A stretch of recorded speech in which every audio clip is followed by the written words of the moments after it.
Good morning, everybody. I thought today would be a great day to take you along on my garden planning process. We have a big storm that's going to be rolling in. Anyway, it's it's 8 o'clock. It's not that early for us. We're a little late to the game today, but I'm going to make my kids some oatmeal for breakfast. My husband and oldest are out feeding our animals, and then my husband is going to do homeschool with the kids while I get to hang out with you guys. So I gotta grind coffee for tomorrow and get this oatmeal made, and then we'll go and do our garden planning together. I'm super excited to take you guys along for my process.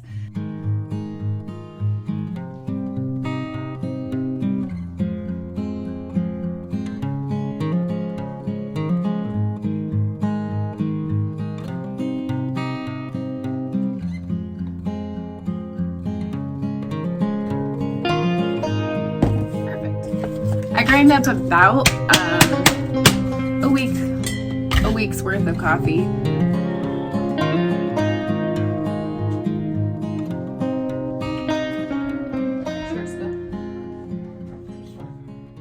How's the baby bunnies? Cute. They're probably 2 weeks old now. Yeah, they're running around a little bit now. It's pretty cute.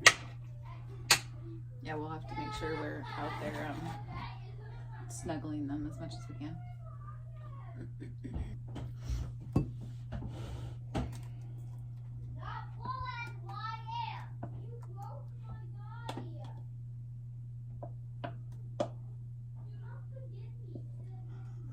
Do not forgive me.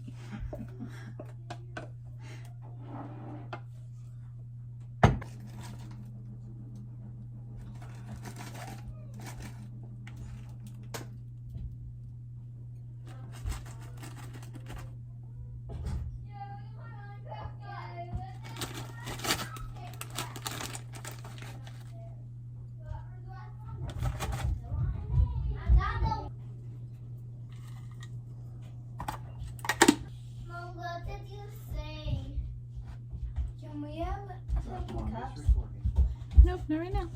Oh, it smells great. Sadly, our farm that we get our raw milk from, they have been not feeling very well this I week. smell So we had to buy regular milk from the store this week. stuck like that. Yeah, because he was super freaked out. This little mom was coming back a little bit.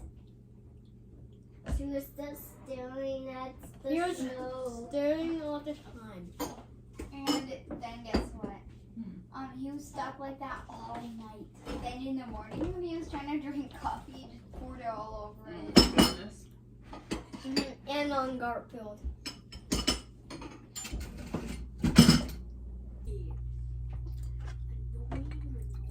Mommy, can I have tea?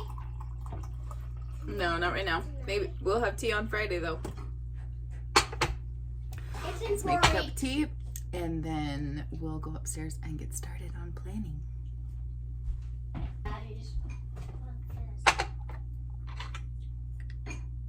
Can you do it? Fast. And then we just have oatmeal. What? We just had it like 2 days ago. Oh, yeah. Perfect. Nice and hot. So why don't you guys go grab your own cup of coffee or a cup of tea, maybe even a snack, and settle in somewhere comfy. I'm gonna meet you upstairs. All right, we're back. I have my tea. Do you guys have something comfy? You got your tea? You're all set? My garden process is pretty extensive. I love gardening. So I'm going to kind of go through how I started garden planning like many years ago, and then how I do it right now. So hopefully that will help you guys get a good starting point, and don't feel like you have to be at my level. You can use what I'm going to share with you, whether you're just using a couple of pots on a patio, or if you have an apartment balcony, or if you have some raised beds or an in-ground garden, or if you have a huge garden. This should work for any of those things because I have gardened in all of those places in all of those ways. A 5-step process that I'm going to take you through. And yeah, hopefully that will help you guys. So usually I do not do garden planting in my bedroom. However, my bedroom has started to double as my office because my husband has been doing more of the homeschooling with our kids. So that's been quite the adjustment for our family. So hence why I have a whole bunch of binders on my dresser, which are not usually right there. And I have all of my garden stuff that I'm going to show you on my bed. I'm going to show you guys some of the books that I found that I absolutely loved reading, and I still read them to this day. So one of them is actually Crockett's Victory Garden. This is, I don't even know if you can get this book anymore. Actually, it's certainly not in print. Anyway, my father-in-law lent me this book, and what I really, really loved about it is that in the beginning, it has the months here, and you just go through, and each month it gives you like, here's what you should be doing with these plants this month. So like, let's just take March for example, which, I mean, you wouldn't even think in North Idaho we can still have a foot of snow or more on the ground in March. In my little area, we don't garden in town anymore. We moved out into the country, and it's a lot colder. It's almost an entire month difference planting out here.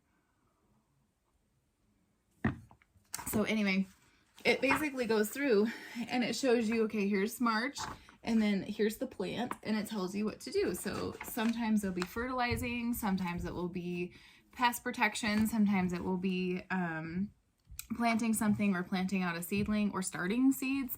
And it has something for every single month of the year. And I think I have read this book, I don't know, especially every year since I started gardening as an adult. And then even still, I flip through in the wintertime, and as I have gained a taste for different vegetables, and I'll look in there. And in fact, this year I'm planning on using this book to help me remember to fertilize. And I won't necessarily be referring to this book through the season, but I will add dates to my planting calendar. So there's that book. The next book is Seed to Seed. This book was given to me a long time ago, because I actually started saving seeds by just being interested in how different plants grow, and they're just so unique. And when you don't grow up gardening and you don't grow up on a farm, you don't think about, like, where does this plant, how does this make its seed? And it's like a little treasure hunt. So I started saving bachelor button seeds and marigold seeds right off the bat before I even knew about cross-pollination and all of that stuff. So this book, oh my gosh, that's a little picture. It's quite the read. It takes a lot to really digest it. So I actually have gone through this book and made my own little notes to tell me, okay, this plant will cross-pollinate with these plants, or you need to plant this one by itself, or you need to save only this seed and don't plant anything else. Make sure they don't flower in the same year. And that has helped me a tremendous amount. But so this book is super good. It's not necessarily for beginner gardening. If you've never planted anything, I highly encourage you to just plant stuff, and don't worry about saving seeds your first year. This book, Gaia's Garden, is amazing if you're interested in permaculture. It just goes through, like, step by step from soil all the way through watering and systems and ponds and guilds and things like that. And it gives you a really great simple explanation, and also the ability to just put what you've learned in here into practice immediately. What I really like in the back of this book here, it has a section right here, and it lists the plant, and then it lists its botanical name, and then what zone it can grow in. And then it tells you all of the parts that you can use it for, or what the parts of the plant that you can use, and then also what they can be used for. Which, that's huge. If you don't have a lot of space, you wouldn't want to plant something that's really big that only is beautiful. If you could plant something in that little space that you have that is beautiful, smells great, is medicinal or wildlife habitat or pollinator friendly, or a dye if you're into fibers, then the more functions that plant serves, the more use you'll get out of your small space. So this is probably one of my favorite books. And it also has really, really beautiful pictures. And I'm a sucker for good garden pictures, or Pinterest gardens, or YouTube garden videos. I've watched anything I can get my hands on. This is a newer book that I got. This isn't a newer written book. It's just a newer book that new to me. And it's okay. It's a great beginner book, actually. So, and the reason it's great for that is because, let's see, here at the back, it lists the vegetable and specific needs of each vegetable, and specific plants for varieties for short season growing. This gal, she gardens up in Canada, but I'll tell you why this still doesn't help us out in our area as much as I was hoping. But it has tons and tons of beautiful garden pictures, so it's a great one for the winter time, just when you want to look at it. I was hoping it was going to be more of a step-by-step guide, as far as, telling you, plant this is the month, it more like Crockett's Victory Garden. I was hoping it was going to be like that, and it's not like that. So, there you go. But either way, it has some really great tips in it. Now, you would not think that this would be a great garden book. However, what I like about it is not only that it comes from England, because I'm English, and I try to incorporate heritage wherever I can. It does give you pictures of all the plants, most of the plants that you would find in a typical garden. So that there's lots of herbs, there's lots of fruiting shrubs and things, but it gives you lots of information on pests and things, so it's pretty in-depth as far as that goes. But what I really like